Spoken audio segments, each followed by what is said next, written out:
Yeah, because of what he tells the boys, he saw her talking to them, and so he scoots in and is like, hey, what's going on, everybody? You're leaving, right? Bye. No more questions, please. Bye. Time for breakfast, fellas. It was so weird, though, because he was like, oh, that was just, she saw me doing something.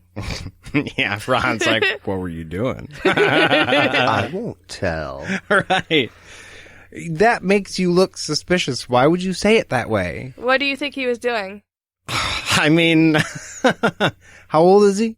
He's in 5th year? Yeah, case in point. I think. Yeah. The right age to do what I think we are all assuming he was doing. And any non-child who's reading this book was probably assuming he was doing. First reading as a kid, I don't think that this even caught my attention. Probably way over my head. But now, I think that she wrote in there that a kid was masturbating, and that is just weird. Okay, I wanted to make sure that everybody was on the same page there, because I was like, what's she trying to allude to everyone thinking that Percy's doing here? That or it's something embarrassing, like practicing a speech in front of a mirror because it's innocent and it's Percy, and it sounds bad when he's like, oh, he caught me doing, well, something. It doesn't matter. And you're like, wait, what? Yeah. And to him, it's something like that. We'd be like, oh, just that? Yeah, no big deal. Whatever. That was not the way that I took it. And I hope, for my sake, I'm not the only one. And it was weird, too, how Ron goes, hey, she was just about to tell us something. If it was a secret, and if she was being weird and cautious about who she was telling, the next person to walk up to the table, you're like, dude, she was going to tell us some shit. She seemed real uneasy about saying it out loud, but I'm going to tell you, too, and those 6 guys over there. Yeah. For no reason. Immediately after. I also thought it was funny that Harry immediately assumed it was about the Chamber of Secrets, too. I don't think I would have. That's all he's thinking about, though. He does seem to have that on his mind. He's obsessive. Obsessive. Because that's what happens. At this point, it's going to be solved without him. At this point, because they're going to wake up the kids tonight. Harry doesn't have to do shit. But he decides, you know what? I only have this much time to get my nose in some trouble, and I'm going to do that. Go out with a bang. Yeah.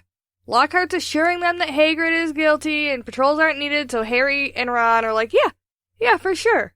That's fine. Go back to your room. Go curl your hair. Go do whatever.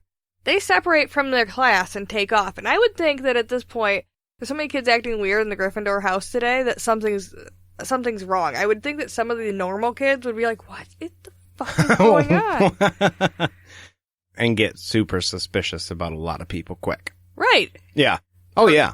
Percy's hiding out doing some weird shit he doesn't want to talk about. Ginny's rocking and crying in the corner. And the boys are sneaking off alone. I think maybe it's just come so natural for them to do that everyone else, it's come so natural to them to see it, that they don't even pay attention anymore. They're just like, oh, they're running off again, the 2 of them? That's Harry Potter. He's gonna go win the house cup for us. Yep. I know we're 300 in the hole, but don't worry, Dumbledore's gonna give it to him. Rules don't apply to Harry. Damn right. So they head to Moaning Myrtle's bathroom, and McGee spots him. They lie to her and tell her that they were headed to see Hermione and tell her the mandrakes are ready. And then McGee gets all, like, teary-eyed. And she's like, oh my god, I forgot it's affecting you the most. Go ahead. Go ahead. I will approve it. You can tell Madame Pomfrey that it's cool with me, and I told Binns. Because I'm sure Binns even gives a shit. Yeah, he would just go to class and start teaching like always. Yeah, he doesn't He care. died and didn't notice, so. Yeah. But what gets me here is that she just sends 2 kids off by themselves. Yeah. Yeah, I thought that too. She's like in fucking charge right now. There's supposed to be patrols everywhere. And she's Yeah. like, oh, here's 2 random kids. Yeah, go ahead. This school is a half an inch on this side of being in fucking lockdown, and she's letting kids go off by themselves, even if they were going to go visit Hermione, who can't talk to them, by the way. Yeah. Why the hell would McGee just let them go? I ponder if it's closer than what we're thinking, and if it was like there around the corner, Just right there. yeah, like the bathroom, because they came up with that pretty on the fly. Like they're getting really good at coming up with their stories. I'm wondering if it just like so happened to be She didn't. right there. Yeah, she didn't say anything like, really? Because you're on the opposite side of the fucking school or anything like that. So it must have been on the way or something. I feel like location came into play on that one. I could see that. So once they get there, though, Madame Pomfrey says there's no point in talking to a petrified person, but go ahead, go sit there anyways, and they do. I do think that that's a little bit insulting. She doesn't know. She's never been petrified. It's kind of like talking to a person in a coma. Right. You're encouraged to talk to people in comas. It's like a thing. Right. Like, I get you're not trying to coax them out of their petrified state. You're not going to be able to do that. But talking to them can't be a bad thing. And just being like, yo, Hermione, I know you can't close your eyes, bitch, but we're here. Well, I think there's something to be said about talking to somebody, because even if they are not awake, they can still hear. Like, their ears are functioning. So even if they're in like a dreamlike state, that can be like, you can hear things while you're sleeping. And if she's petrified with her eyes open, can she see? And are they keeping her eyeballs moist? What Right. are they doing? Right. And I mean, I do have points about taking care of these people while they're laying there, because a couple things sit right here. Number one, That's a really good point. That's a thing. It's just like a mild form of torture. but that makes you wonder what Pomfrey's doing when she's walking around there like sweeping the floors. Is she talking shit about these kids? Because she doesn't think they can hear her? They're like, they're petrified. When Hermione wakes up and goes, that woman is a bitch, and storms out. Like, oh. Because, spoiler alert, here in a second, too, they find a piece of paper in Hermione's hand. Okay? Yeah.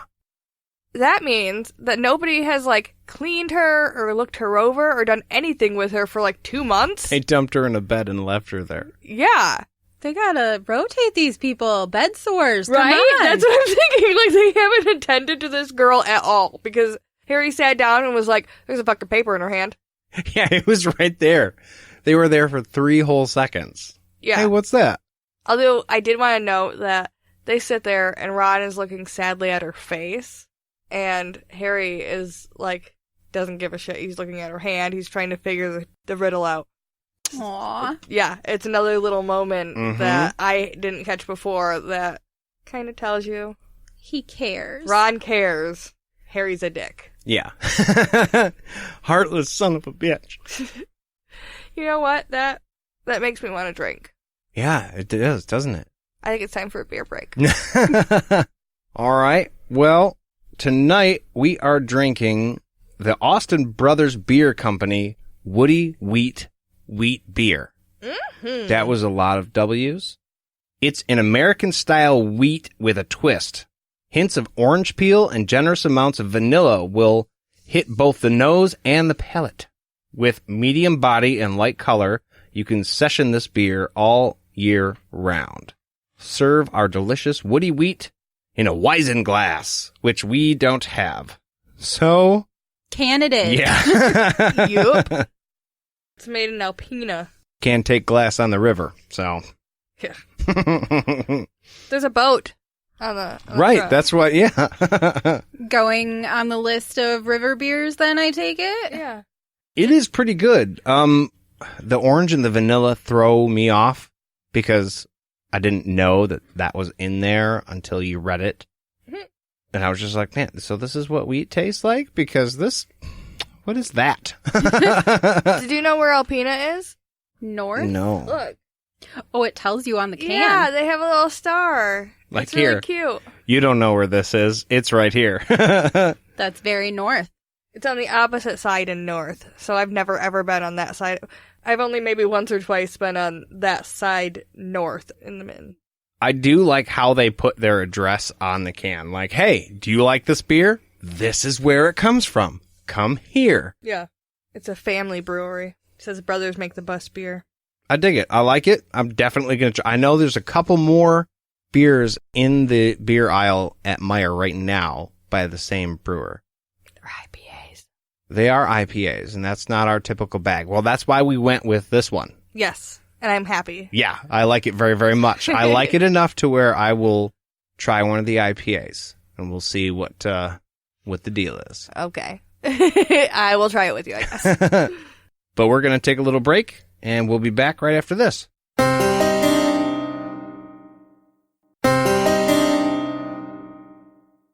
And we're back. Chantel, you just took a swig of that beer. What did you think about it? Slightly disappointed after you said about the vanilla and the orange, because it's not as sweet, I guess, as I imagined, or maybe I just like the beers on the sweeter side, and it's also not a very good orange taste. No, well, I guess that's what I was kind of referring to. Is But now- it doesn't really pop out. Now I'm getting an aftertaste of vanilla, so that's kind of good. That kind of comes after. But the orange isn't as strong, I guess, is what I would want it to be. There's definitely an after vanilla going on my tongue right now. That I like. I kind of like it now. It's misleading. Creeps up on So, It is. thumbs It's like up, thumbs creeping. down? I'm going to go with, it's a thumbs up. All right. I would definitely drink it. you. If it's in the cooler this summer, you'll grab it. On the river? Hell yeah.